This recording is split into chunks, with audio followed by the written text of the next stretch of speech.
एक गीत 100 अफसाने। Radio playback India लेकर आता है हर हफ्ते हिंदी फिल्मों के किसी एक गीत से जुड़े कुछ मजेदार किस्से, कुछ रोचक कहानियां। एक गीत 100 अफसाने। Radio playback India. नमस्कार दोस्तों, एक गीत 100 अफसाने की एक और कड़ी के साथ हम फिर हाजिर हैं।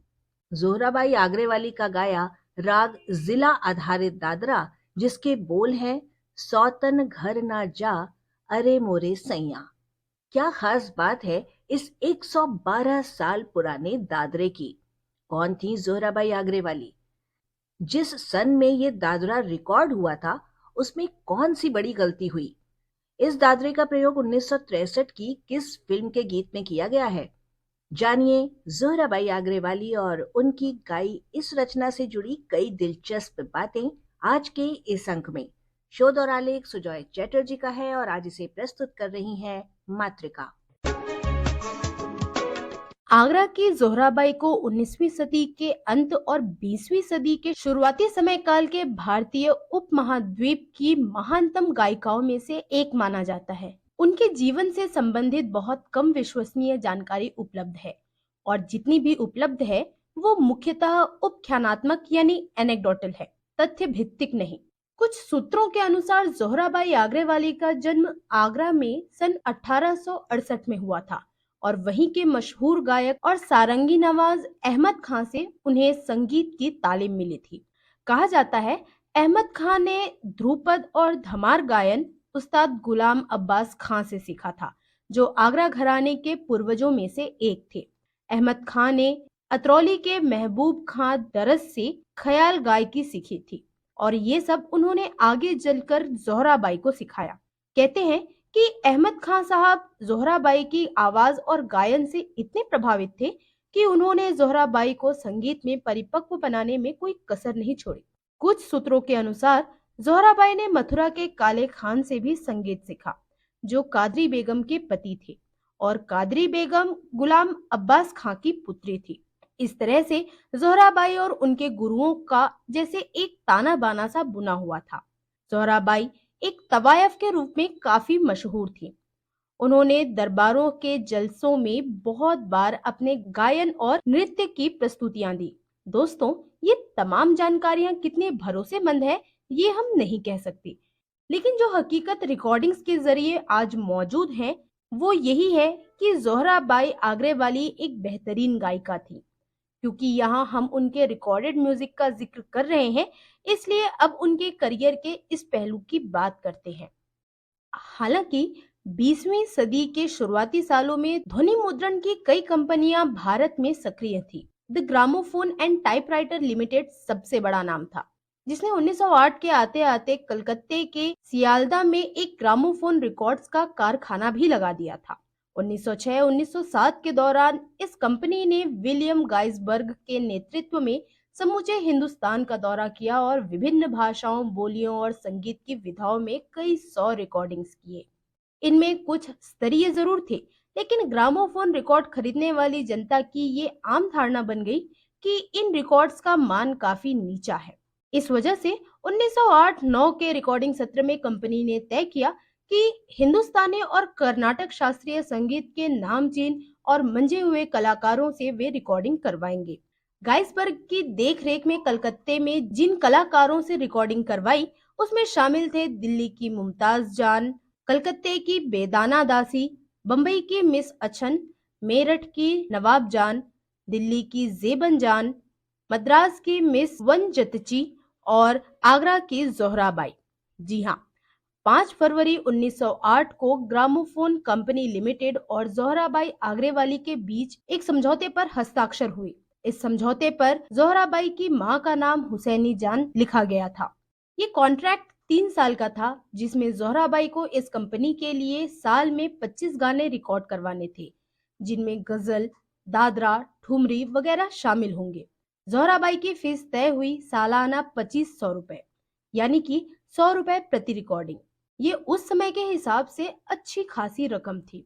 ये भी तय हुआ कि ये रकम उन्हें रिकॉर्डिंग के समय अथवा ज्यादा से ज्यादा 6 महीने के भीतर दे दी जाएगी। लेकिन जोहराबाई के सामने ये शर्त रख दी गई कि वे किसी अन्य कंपनी के लिए नहीं गा सकेंगी। जहां एक तरफ गौहर जान ने ये शर्त स्वीकार नहीं की थी, जोहराबाई ने शर्त स्वीकार कर ली। जोहराबाई पटना की तवायफ थी। उनके पटना से कलकत्ते के सफर और कलकत्ते में रहने खाने पीने का इंतजाम कंपनी ने ही किया। रिकॉर्डिंग का पहला सत्र कलकत्ते में अप्रैल 1908 में आयोजित हुआ। यह अनुमान लगाया जाता है कि रिकॉर्डिंग या तो विशेष रूप से तैयार किए गए किसी बड़े होटल के कमरे में हुई होंगी, जैसे कि ग्रैंड होटल, या फिर शहर के किसी थिएटर में।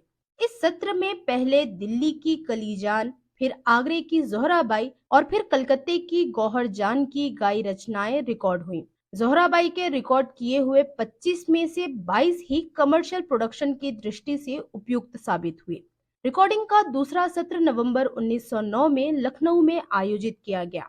18 नवंबर को शुरू हुए इस सत्र में जोहराबाई के गाने 21 और 22 तारीखों में रिकॉर्ड हुए। इस बार सभी 25 गाने सही रिकॉर्ड हुए थे, लेकिन इनमें से कुछ अगले 5 सालों तक जारी नहीं किए गए। अनुबंध का तीसरा साल था 1910 का साल। नवंबर 1910 में दिल्ली में आयोजित रिकॉर्डिंग सत्र में जोहराबाई के गाने एक बार फिर 21 और 22 तारीखों में ही रिकॉर्ड हुए। 21 तारीख के दिन जोहराबाई के 12 गाने और 22 तारीख को 15 गाने रिकॉर्ड हुए। इसी दिन होशियारपुर के मीरन बख्श की भी रिकॉर्डिंग्स हुई थी।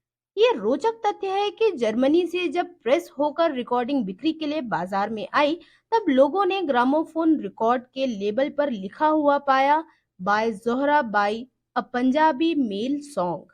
दरअसल बात ऐसी हुई कि गलती से मीरन बख्श के रिकॉर्ड पर जोहराबाई का नाम छप गया।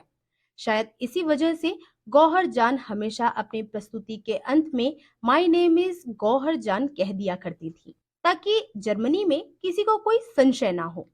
नवंबर 1910 के दिल्ली का रिकॉर्डिंग सत्र जोहराबाई आगरे वाले का अंतिम रिकॉर्डिंग सत्र सिद्ध हुआ। हालांकि इस सत्र में रिकॉर्ड हुए गीत कई साल बाद जारी किए गए।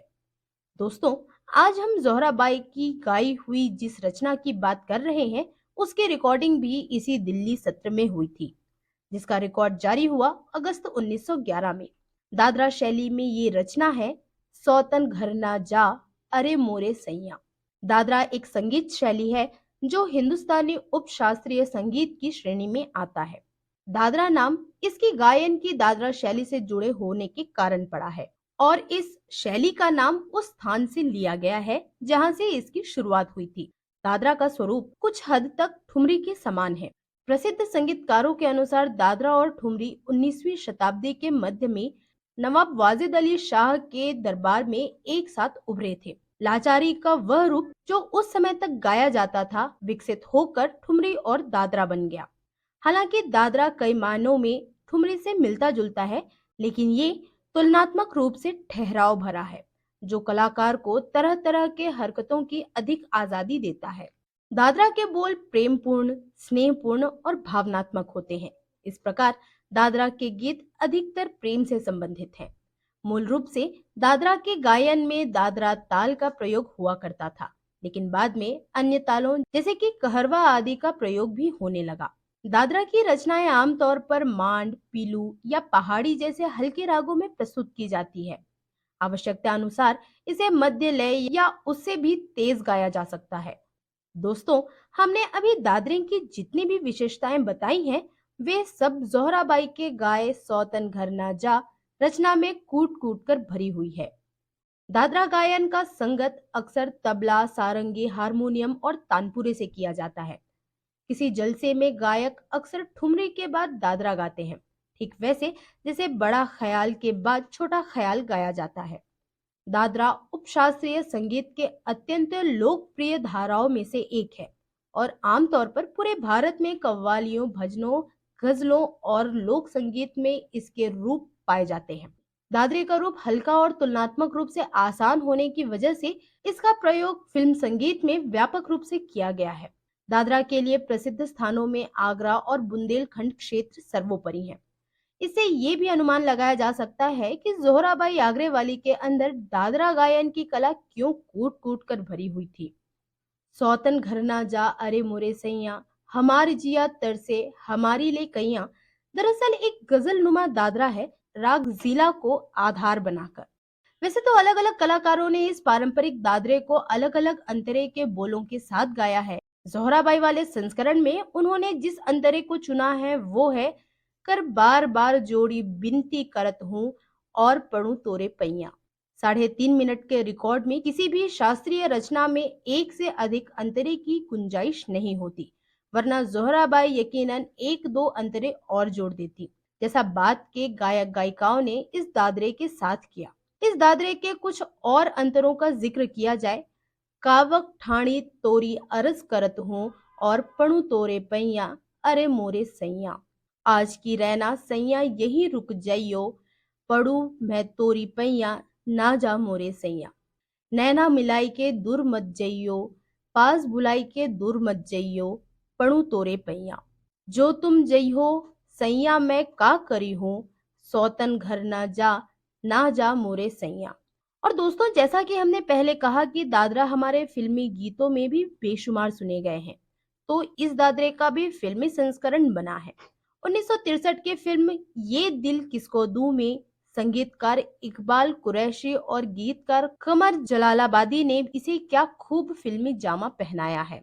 हमें दम दई के सौतन घर जाना, बैरन घर जाना। आशा भोसले और मुबारक बेगम की आवाजों में जब ये मुजरा जयश्री गडकर और मधुमती के होठों पर सजा, और जब दर्शकों ने इसे पर्दे पर मधुमती के कथक और जयश्री गडकर की लावणी के साथ देखा तो वाह वाह कर उठे। शास्त्रीय संगीत आधारित फिल्मी मुजरों में ये मुजरा एक उच्च स्तरीय मुजरा है, जिसे बार बार सुनने पर भी जी नहीं भरता। वापस आते हैं जोहराबाई आगरे वाली के गाए दादरे पर। ये रिकॉर्डिंग पहली बार 1911 में जारी जरूर हुई, लेकिन 1914 में इसे जोनोफोन रिकॉर्ड के लेबल से फिर से जारी किया गया। जोहराबाई का नवंबर 1910 में दिल्ली के रिकॉर्डिंग सत्र में रिकॉर्ड हुए गानों में अंतिम रिकॉर्ड जुलाई 1919 को जारी हुआ। 3 साल के अनुबंध का आखिरी भुगतान जोहराबाई को 4 फरवरी 1911 को मिला था, जिसके बाद कंपनी द्वारा अनुबंध को मृत घोषित किया गया।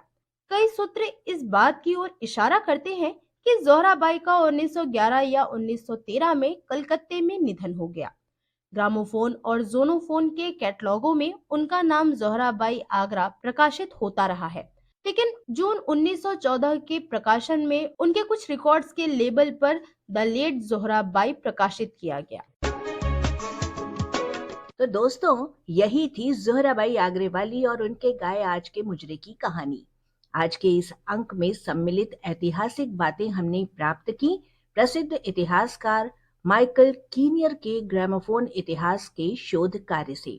अब आज का ये अंक समाप्त करने की हमें दीजिए इजाजत। नमस्कार। एक गीत 100 अफसाने। Radio playback India.